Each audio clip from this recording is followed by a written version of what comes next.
오늘 우리에게 주신 하나님의 말씀은 신약에 있는 말씀 베드로후서 3장 8절로 14절까지 보겠습니다. 베드로후서 3장 8절로 14절에 있는 말씀. 사는 자들아, 주께서는 하루가 천년 같고 천년이 하루 같다는 이 한 가지를 잊지 말라. 주의 약속은 어떤 이들이 더디다고 생각하는 것 같이 더딘 것이 아니라 오직 주께서 너희를 대하사 오래 참으사 아무도 멸망하지 아니하고 다 회개하게 이르기를 원하시느니라. 그러나 주의 날이 도둑같이 오리니 그날은 하늘이 큰 소리로 떠나가고 물질이 뜨거운 물에 풀어지고 땅과 그 중에 있는 모든 일이 드러나리로다. 이 모든 것이 이르게 풀어지리니 너희가 어떤 사람이 되어야 마땅하냐? 거룩한 행실과 경건함으로 하나님의 나라를 임하기를 바라보고 간절히 사모하라. 그날에 하늘에 불이 타서 풀어지고 물질이 뜨거운 물에 녹아지려니와 우리는 그의 약속하신 의가 있는 곳인 새 하늘과 새 땅을 바라보도다. 그러나 사랑하는 자들아, 우리가 이렇게 바라보나니 주 앞에서 점도 없고 흠이 없이 평강 가운데서 나타나기를 힘쓰라. 아멘. 할렐루야. 온포기를 좀 꺼주세요. 할렐루야. 오늘은 대림절 첫 번째 주일을 우리가 맞이하고 있습니다. 옛날에는 대림절을 대강절이라고도 얘기했고요, 더 옛날에는 강림절이라고도 그렇게 얘기를 했습니다. 라틴어 가운데 이 대림절을 어드벤투스, 영어로 하면 어드벤트라는 뜻은 도착하다, 오다, 이런 뜻을 가지고 있습니다.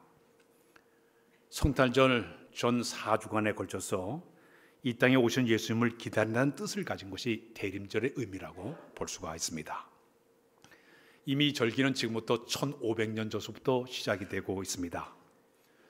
프랑스 지역과 이 스페인 지역에서는 이 성탄절 전 4주간 전에 되게 되면 성탄을 맞이하기 위해서 고행을 하고 금식을 실천하면서 그날을 기다리면서 보내게 됐습니다. 그래서 유럽 전역에 이것이 쫙 퍼져가면서부터 모든 사람들이 성탄절을 준비하기 위해서 금식하면서 그들이 하루하루 지나기를 시작을 했습니다. 그런데 590년도에 604년도에 그레고리 교황이 올라가면서부터 교회력에다 아예 공식적으로다가 4주간은 이 대림절이다 못을 박아서 아주 오랫동안 1500년간에 걸쳐서 대림절을 우리가 지켜 내려오고 있습니다. 초기에는 예수님의 그 재림이 희망과 기쁨 가운데 기다리는 절기로 그들이 대림절을 보내게 되었습니다. 그런데 중세시대에 걸쳐오면서부터 예수님의 이 재림이 심판날로 생각하다 보니까 두려움과 공포의 날을 그들이 생각하게 되었습니다.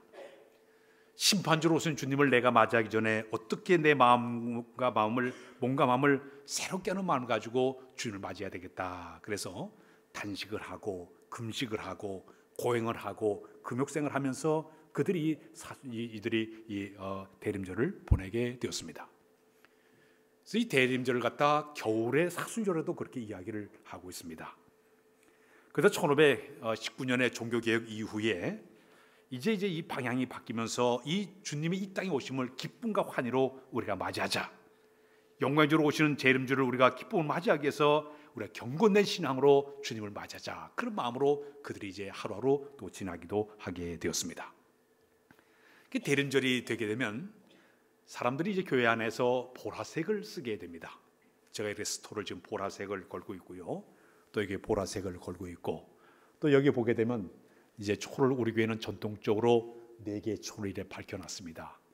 보라색이 점점 바뀌어서 흰색으로 바뀌어지면서 한 주간 우리가 보내게 됩니다.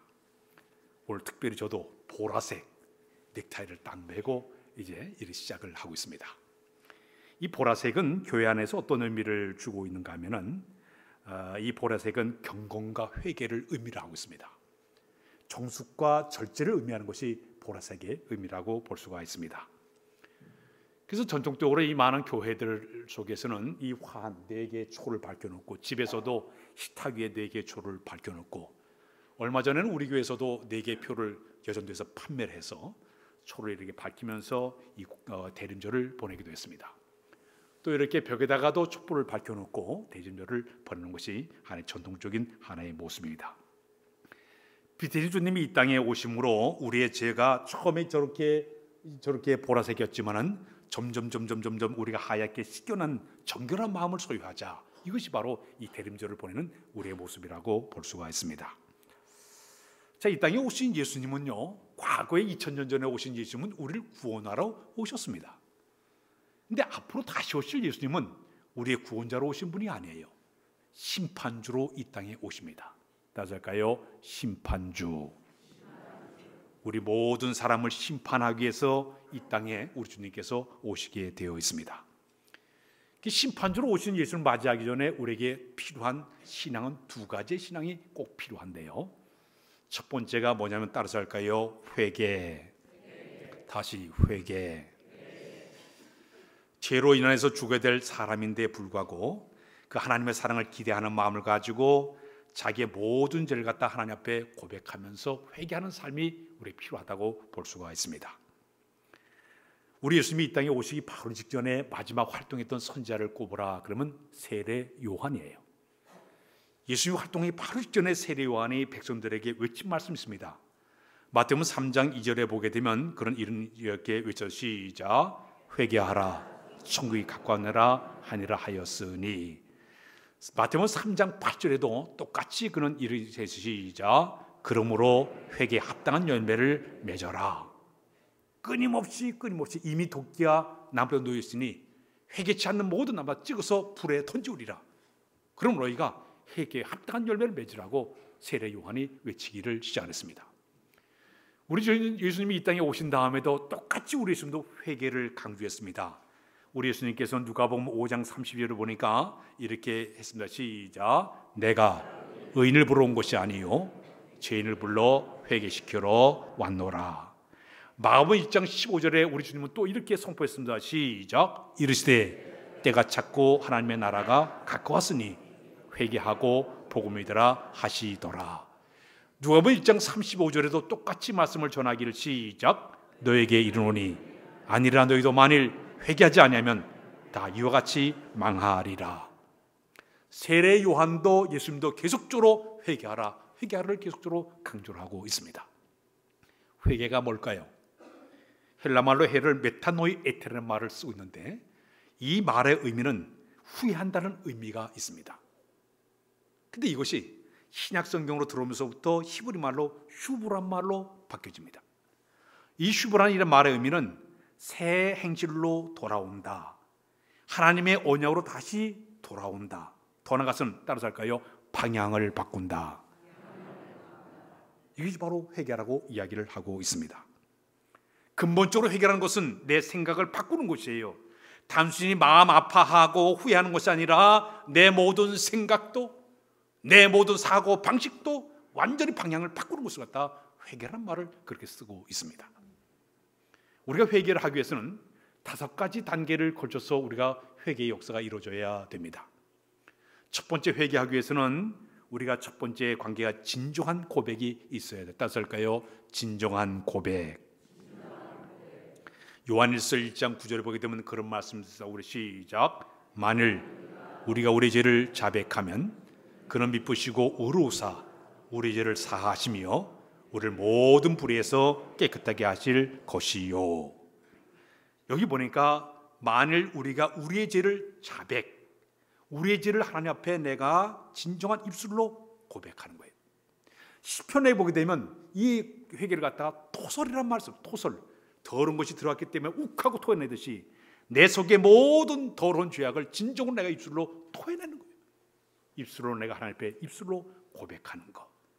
이것이 바로 진정한 고백이 바로 회개의 첫 번째 단계입니다. 두 번째 단계입니다.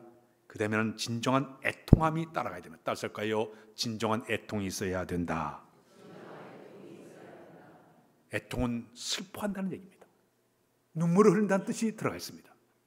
성경 말씀에 마태복음 5장 4절을 보게 되면 우리 주님의 팔복 가운데 이런 말씀이 시작. 애통한 자는 복이 나니 그들의 위로를 받을 것임이요. 죄에 대해서 애통을 느끼면서 죄를 미워하는 그런 마음을 가지고 눈물을 흘리면서 회개하는 것이 두 번째 단계 속에 들어가 있습니다. 죄를 증오한다는 의미가 있어요. 죄를 미워하는 마음으로, 증오하는 마음으로 내가 눈물을 흘리면서 하나님 앞에 내가 고백을 하게 되는 것이죠.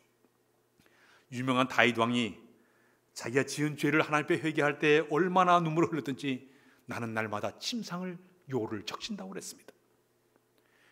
내 눈물이 주야로 음식이 될 정도로 그는 눈물을 흘리면서 회개하기를 시작을 했습니다. 심지어는 자기 눈에 진물이 날 정도로 애통하는 마음으로 하나님 앞에 눈물로 회개한 사람이 바로 다윗의 모습이었습니다. 우리가 회개의 두 번째 단계는 진정한 애통하는 마음으로 증오하는 죄에 대한 미워하는 마음으로 증오하는 마음으로 애통하는 품는 것이 진정한 회개의 두 번째 단계입니다. 시편 51편 17절에 보게 되면 그런 말씀이 있습니다. 시작. 하나님께서 구하시는 제사는 상한 심령이라. 하나님이여 상하고 통회하는 마음을 주께서 멸시하지 아니하시리이다. 우리가 진정한 회개는요, 애통함이 따르는 것이 회개의 두 번째 단계입니다. 세 번째 단계가 있습니다. 진정한 돌아섬이 있어야 됩니다. 따라서 할까요? 진정한 돌아섬. 내가 가는 길이 잘못된 길이기 때문에 방향을 바꾸는 거예요. 차를 운전하다가 내가 부산으로 가는데 지금 저 광주를 향해 가다 보면 확 돌려가지고 부산을 향해서 가야 되는 거예요. 회개가 바로 방향을 바꾼다는 의미를 가지고 있습니다. 지금 내가 가는 길이 지옥길이기 때문에 돌아서서 내가 천국을 향해서 바로 옮기는 것이 바로 회개의 하나의 역사가 시작이 되게 되는 것입니다. 이사야 55장 7절에 보게 되면 그런 말씀을 시작. 악인은 그의 길을, 불의한 자는 그의 생각을 버리고 여호와께로 돌아오라. 그러면 그가 긍휼히 여기시리라. 우리 하나님께로 돌아오라. 그가 너롭게 용서하시리라. 탕자가 아버지 품을 떠나가지고 호랑방탕했습니다. 남의 집에 들어가서 돼지 주연멸을 먹으면서 종살이 하다가 가만히 생각해 보니까 내가 이제 있는 것이 아니라 내 아버지 집에 돌아가게 되면 거기 종들도 많고 재산이 많은데 아버지께 돌아가자. 벌떡 일어났어요. 그래서 아버지를 향해서, 집을 향해서 그가 방향을 바꿔서 돌아갑니다. 나 이제 돌아갑니다. 어머니 기도 못 잊어. 그런 마음으로 돌아가는 거예요. 하나님 앞에 내가 살아가는 이 잘못된 이 모든 모습을 내가 방향을 바꿨어. 이게 죄의 길이고 지옥의 길이고 사탄의 길이기 때문에 돌아서는 방향 전환이 회개의 역사가 시작되는 과정이 되는 줄로 믿습니다.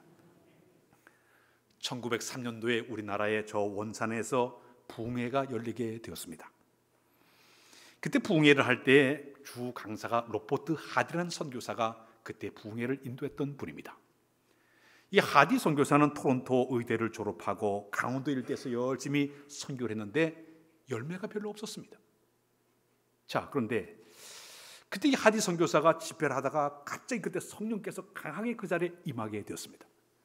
그때 하디 선교사가 모든 사람들 앞에서 이런 고백을 했습니다. 오 주님, 용서해 주십시오.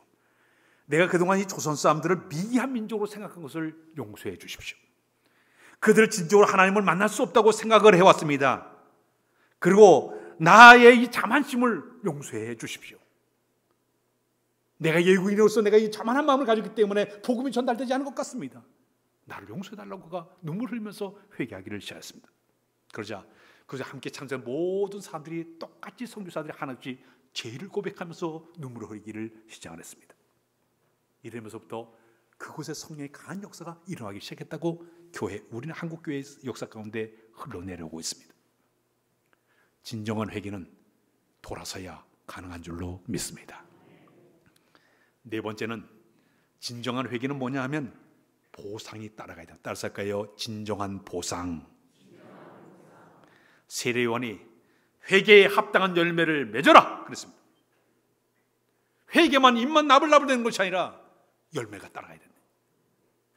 그래야만 이것이 진정한 회개라는 얘기입니다. 삭개오가 예수님을 만났습니다. 예수를 만난 다음에 그는 다음날 아침에 그는 일어나자마자 내 모든 재산의 반을 뚝 잘라서 가난한 사람들에게 나눠주겠습니다. 남의 것을 내가 억지로 뺏은 토색한 일 있으면 내가 4배나 갚겠습니다. 입술만 고백한 것이 아니라 그는 진실로 내가 행실을 통해서 내 죄를 속죄하기 위해서 다 갚아주겠다고 얘기하고 있습니다. 보상이 따른다는 의미를 바로 그 의미를 주고 있습니다. 미국의 유명한 부흥사 가운데 무디 목사님이 계신데 그분이 그런 얘기를 했습니다. 회개는 꽃병 속에 넣은 주먹과도 같다 그런 표현했습니다. 이 말의 의미는 꽃병에다 손을 이렇게 딱 집어넣었으면은 주둥이가 좁기 때문에 주먹을 꽉 쥐게 되면 못 빠져나와요. 손을 펴야만이 구멍에서 빠져나오게 된다. 진정한 회개는 뭐냐면 내가 손을 빼기 위해서, 회개하기 위해서는 내가 쥐고 있던 이 돈, 권력, 명예, 구속,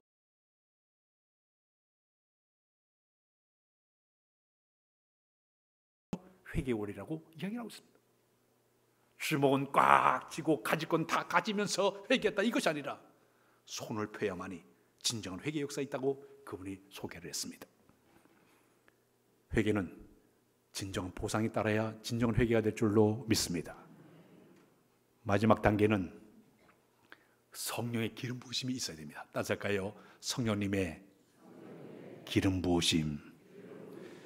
회개라는 것은 우리 인간의 결심만 가지고 되는 게 아니에요. 내가 죄를 극복하고 이겨내는 모든 것은 인간의 힘과 결단만 가지고 절대 되지를 않습니다. 우리 하나님의 성령의 강력한 도심이 있어야만이 내가 죄로부터 돌아설 수가 있습니다. 과감하게 내가 떨쳐버릴 수가 있습니다. 내 힘과 내 결단만 가지고 절대 안 되는 거예요. 그 성령님이 우리 마음에 작동하사 역사하사 나를 결단하게 하시고 끈업을 끊어버리면서 돌아서게 하는 이 모든 과정은 성령의 배후의 역사야 가능한 줄로 믿습니다. 1907년도에 우리나라에 1월 달이 되었을 때 그 당시 북한 지역이 굉장히 그 부흥이 돼가지고 교회들이 굉장히 많이 성장했을 때입니다. 그래서 북한의 그 당시에 평양을 예루살렘에 할 정도로 대단한 교회 부흥의 역사가 일어나게 되었습니다. 그때 평양에 있는 장대현 교회에서 전국에 있는 그 북한에 있는 성도들이 전부 모여들어서 1월 달을 맞이하면서 부흥 집회를 하게 되었습니다. 장대현 교회에서 부흥회를 하게 되었죠. 그때 현재 그들이 월요일을 지나고 화요일 지나고 마침내 수요일을 맞이하게 되었습니다. 그때 기선주 목사님이 올라가서 이제 한데 그날따라 이상하게 찬송 소리가 뭔가 달라요. 우렁차게 성도들의 영성이 막 밝아지면서 찬양 소리가 달랐고 영적 분위기가 확 잡히게 되었습니다. 그때 기선주 목사님이 그들 앞에서 공개적으로 회개의 말을 전달했습니다. 사랑하는 여러분, 나는 아간입니다. 돈을 떼어먹은 사람입니다. 1년 전에 내 친구가 세상을 떠나기 바로 직전에 자기 아내는 무식해서 세문을 하지 못하니까 내 재산을 당신이 잘 관리하라고 나에게 맡겨주고 내 친구가 세상을 떠났습니다. 근데 나는 그 재산을 내가 관리하던 중에 미화 100달러를 내가 도둑질했습니다. 나는 하나님을 회방하였고 나는 돈을 도둑놈 아간과 똑같은 사람입니다. 내가 내일 아침에 일어나자마자 당장 가서 그 돈을 돌려드리겠습니다. 그러면서 그가 자기의 죄를 고백했습니다. 그러면서부터 그 방 안에 갑자기 성령이 강력하게 임하게 되었습니다.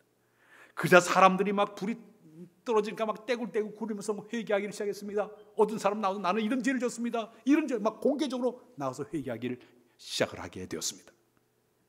이것이 바로 우리 한국 땅이면 오순절 성령 강림의 첫 번째 나타나는 성령의 역사였습니다. 우리 인간의 마음으로 아이고 회개한다, 돌이킨다, 이게 뉘침이 아니라 주의 성령이 우리 가운데 임하시면 가능한 줄로 믿습니다. 성 어거스틴이 방탕했던 사람이에요. 회개하고 돌아왔습니다. 그는 하나님 말씀 앞에 정말 자기의 모든 죄를 꺾어내게 해가지고 얼마나 고백의 기도를 많이 했던지 어떤 때 회개할 때는 자기 팔을 물어뜯으면서 회개했던 사람이 바로 어거스틴이었어요. 옛날로 돌아가고자 하는 그 마음을 이겨내기 위해서 팔을 뜯어가면서 피를 흘리면서 기도했던 사람이 바로 어거스틴이었습니다. 종교개혁자 마틴 루터는 하나님께 죄를 회개할 때 졸도할 정도로 기도했다고 이야기하고 있습니다.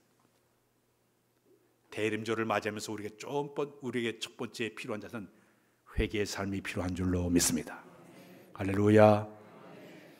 두 번째 우리에게 자세가 또 하나가 있습니다. 따라서 할까요? 준비하자. 오늘 베드로서 3장 8절로 9절을 먼저 읽고 넘어가겠습니다. 우리 읽겠습니다. 시작. 사랑하는 자들아, 주께서는 하루가 천년 같고 천년 하루 같던 이 한 가지를 잊지 말라. 주의 약속은 어떤 이들 더디다고 생각하는 것 같이 더딘 것이 아니라 오직 주께서 너희를 대하여 오래 참으사 아무도 멸망하지 않고 다 회개하게 이르기를 원하느니라. 자, 이 말이 무슨 말인가 하면요, 이 초대교회 당시에 거짓 교사들이 교회 속에 파고들었습니다. 이 거짓 교사들이 들어와 가지고 예수님의 재림에 대해 가지고, 심판적으로는 예수님에 대해 가지고 회의적으로 그들이 말을 거짓말하기를 시작했습니다. 또 이상한 교리를 얘기했습니다. 어떤 교리인가 하면 하나님이 이 세상을 창조하신 후에 세상의 삶에 대해서 전혀 하나님은 간섭하지 않았다. 봐라, 창조에 변한 것이 없고 그대로 있지 않느냐. 그러므로 예수님의 재림도 없고 심판도 없으니 그저 먹고 놀기고 그리고 신나게 나를 살아라, 그러면서 거짓 증인들이 얘기했습니다. 그 초대교회 교인들이 주님 오시는 고대하는 마음으로 기도하며 기다렸는데 그 애들의 말에 그들이 휩쓸려 가지고 몇몇 성도들이 그 교리에 유혹받아 가지고 신앙이 흔들리기를 시작을 했습니다. 어떤 사람은 먹고 마시고 놀고 점점 타락하는 사람들이 점점 생겨나기를 시작을 했습니다. 이래 타락해가는 성도를 바라보면서 베드로 사도가 그들에게 세 가지 이유를 들어가지고 얘기하게 됐습니다. 여러분, 첫 번째, 하나님은 세상을 창조한 후에도 세상을 그냥 내팽겨친 것이 아니라 생각해 보십시오. 노아 홍수 때에 하나님의 심판이 있지 않았습니까? 과거에 하나님의 심판이 있는 것처럼 앞으로 분명히 불심판이 있을 테니까 여러분들 그것을 생각하십시오. 두 번째는 하나님의 시간과 우리 인간의 시간이 다릅니다. 심판에 하나님이 행하시는 일이기 때문에 하나님의 시간은 하루가 천년 같고 천년이 하루 같다는 이 사실을 기억하십시오. 우리 인간의 시간으로 계산하지 마십시오. 하나님의 시간은 언제일지 모르기 때문에 여러분들 방심하지 마십시오. 얘기했습니다. 마지막에는 하나님의 성품은 오래 참으의 성품을 가지고 있기 때문에 죄인 한 명이라도 회개시켜 돌아오기를 기대하는 마음으로 지금 참고 있는 것이지, 주님이 안 온다는 이 말은 거짓말입니다. 여러분, 잘못된 말에 형태지 말라고 얘기하기를 시작을 했습니다. 그러면서 그들이 본문에서 요구하기를 오늘 3장 10절을 다시 한번 읽고 3장 10절을 한번 띄워주세요. 시작. 그러나 주의 날이 도둑같이 오리니 그날은 하늘이 큰 소리를 떠나가고 물질이 뜨거운 물에 풀어지고 땅과 그 중에 있는 모든 것이 드러나리로다. 자, 여러분, 주님이 도둑같이 올 테니까 이렇게 방탕한 생활을 하지 말고 다른 것을 살지 말고 주님 오심을 고대하는 마음으로 깨있는 신앙으로, 경성된 신앙으로 주님 오심을 준비하라고 요구를 하고 있습니다. 성경을 보게 되면 주님이 이 땅에 다시 오신다는 글이 300번 정도 나오고 있습니다. 사도 바울도 한 50번 정도 주님의 재림을 끊임없이 이야기를 하고 있습니다. 오늘도 교회에 나와서 신앙 고백할 때 어떻게 고백했습니까? 하늘로사 전능하신 하나님 보좌 우편에 앉아 계시다가 저로서 산자와 주날 심판하러 오시리라, 우리가 매일매일 입술로 고백하고 있지 않습니까? 주님이 이 땅에 오신다는 걸 우리가 알고 있기 때문에 고백을 하는 거예요. 어떻게 와요? 도적과 같이. 우리 예수님도 마태복음 24장 30절에 보니까 이렇게 이야기하고 있습니다. 우리 성경 마태복음 24장 시작. 그러나 그날과 그때는 아무도 모르나니 하늘의 천사들도 아들도 모르고 오직 아버지만 아시느니라. 쭉 내서 42절에 보게 되면 그러므로 깨어있으나 어느 날 주가 임할지 너희는 알지 못한다고 얘기하고 있습니다. 주님의 오심이 언제일지 모르기 때문에 우리에게 준비된 신앙의 가장 중요한 것은 깨어있는 자가 되어야 될 줄로 믿습니다. 운명의 날이라고 하는 시계가 있습니다. 이 시계는 핵전쟁으로 인해서 인류의 치유의 날을 알려주는 그런 시계입니다. 미국의 핵과학자들 협회가 1947년도에 처음으로 이 시계를 만들었습니다. 당시 시계는 12시가 땅 되면 핵전쟁으로 온 세계가 다 폭발된다는 것을 의미를 해서 그 당시에 시계를 만들 때 자정 12시 7분 전에 세상 끝이 7분에는 세상이 다 멸망합니다, 그렇게 얘기했습니다. 그 7분 전으로 시작해서 점점 12시에 가장 근접했을 때가 언젠가 하면 1963년도에 미국과 소련이 수소폭탄을 만들었을 때가 2분 전까지 간 적도 있습니다. 제일 뒤로 물러났을 때가 언젠가 봤더니 미국과 소련이 핵무기를 감축했을 때가 17분 정도 뒤로 물러가게 되었습니다. 지금까지 17번 정도 계속 조절되어 있다고 합니다. 그런데 현재는 7분 전에 있다고 합니다. 운명의 시계는 핵무기의 사정에 따라 왔다 갔다 물러갔다 또 아니면 또 가까워졌다 여러 가지로 계속적으로 돌아가는 이 시간을 얘기하는 것이 운명의 날의 시계의 모습이에요. 자, 사랑하는 여러분, 주님의 오심의 시간이 언제인지는 우리는 모르지만은 우리의 가장 중요한 것은 내가 주님이 있다는 것을 확실하게 믿는 신앙이 있다고 하면 깨어서 잠자지 말고 깨어있는 신앙, 나텐 신앙이 아니라 내가 깨어있는 신앙을 가지고 주님이 이 땅에 오심을 고대하는 우리의 신앙의 모습이 되어야 될 줄로 믿습니다. 옛날에 우리의 선배 신앙인들은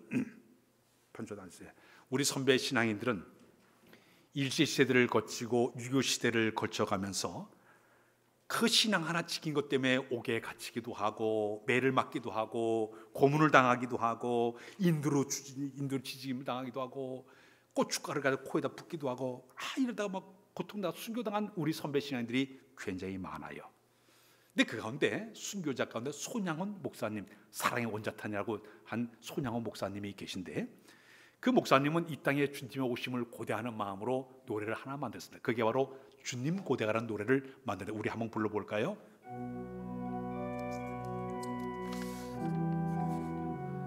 한번 불러보겠습니다. 낮에나 밤에나 하면, 낮에나 밤에나 눈물 머금고 내 주님 오시기만 고대합니다.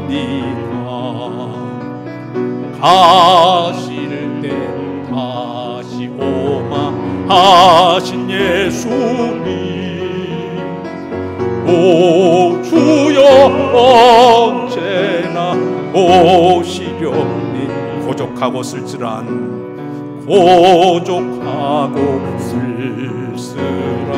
빈들판에서 희미한 등불 밝히어 놓고 오실 줄만 고대하고 기다리오니, 오 주여 언제나 오신. 3절 부르겠습니다. 먼 하늘 이상한 구름만 떠도 행여나 내 주님 오시는가. 머리 들고 멀리 기다리는 마음 바라보는, 오 주여 언제나 오시렵니까. 오 주여 언제나 오시렵니까.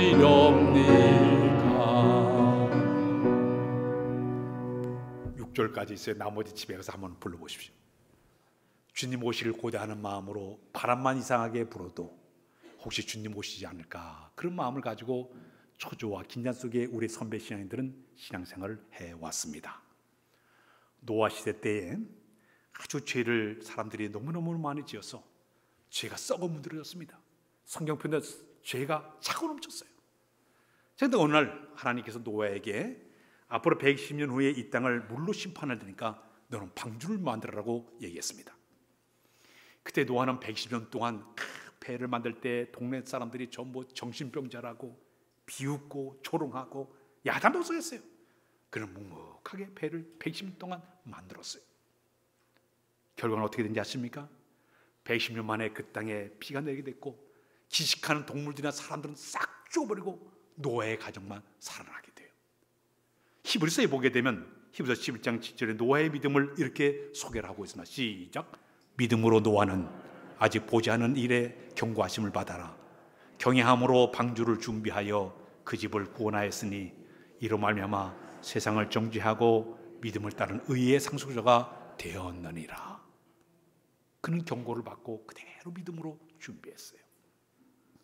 소돔과 고모라 성에 하나님께서 유황불로 심판 내리기 바로 직전에 롯의 가정의 천사들이 방문해서 얘기했습니다. 이제 하나님께서 이곳에 불로 심판하겠다 얘기했습니다. 그때 그 롯의 그 사이들은 그 말을 농담으로 여겼다고 했습니다. 웃기고 있네. 무슨 불이 내려.